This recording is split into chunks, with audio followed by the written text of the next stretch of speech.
К свежим данным по коронавирусу в коме за сутки, по данным Роспотребнадзора, от COVID-19 официально скончалось еще 2 человека. Жертвами заразы таким образом стали уже полсотни пациентов с начала пандемии. Еще 38 человек заразилось, выздоровело 98. И вот как свежие данные и другие новости республики прокомментировал в своем очередном обращении исполняющий обязанности главы Коми Владимир Уйба. Уважаемые жители республики, добрый день. Сегодня и в ближайшие 2 дня я работаю в Усинске. Первый день был посвящен поездкам по отдаленным селам и встречам с жителями этих сел. С утра мы побывали в селе Мутный Материк, посетили школу и дом культуры, а также новую врачебную амбулаторию, которая построена на средства, выделенные в рамках соглашения о сотрудничестве между правительством Республики Коми и компанией «Лукойл». На строительство и оснащение амбулатории затрачено почти 43 миллиона рублей. В настоящее время идет работа по получению разрешения на ввод объекта в эксплуатацию и лицензии на медицинскую деятельность. Я дал поручение Минздраву Республики дооснастить амбулаторию необходимым медоборудованием. Также сегодня проинспектировал ход строительства детского сада на 80 мест в селе Мутный Материк. Строительство началось в 2016 году на бюджетные средства, но работы не были завершены из-за недобросовестности подрядной организации.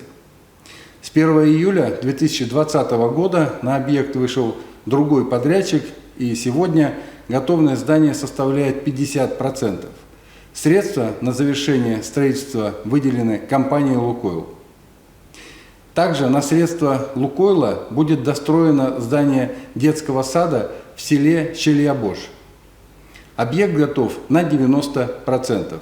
Строительство будет завершено осенью этого года. Кроме того, в рамках партнерства с «Лукойлом» в селе построена врачебная амбулатория, а также жилой дом для медицинских работников этой амбулатории. У нас очень хорошая новость.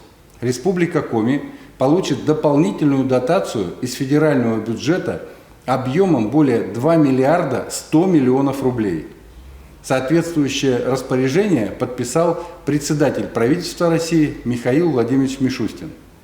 Деньги выделены в связи с пандемией из резервного фонда правительства и направлены на обеспечение сбалансированности бюджетов регионов. И еще одна очень хорошая новость. Сразу 10 выпускников сдали ЕГЭ по химии на 100 баллов. Это лучший результат за последние 5 лет. На сегодняшний день уже 23 наших выпускника получили максимальный балл за ЕГЭ. Причем 2 из них стали 100-бальниками сразу по 2 экзаменам. Осталось дождаться результатов еще по 4 из 13 учебных предметов.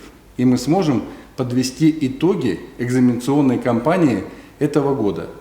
И вы помните, мы обещали всем 100-бальникам грант в 50 тысяч рублей. Поэтому, ребята, штурмуйте, у вас есть еще время и возможность заработать эти гранты. И в завершении проинформирую вас об эпидситуации. Сегодня в республике лабораторно подтверждены 5259 случаев заболевания коронавирусом. Прирост за минувшие сутки 38 человек. Под медицинским наблюдением 3008 человек.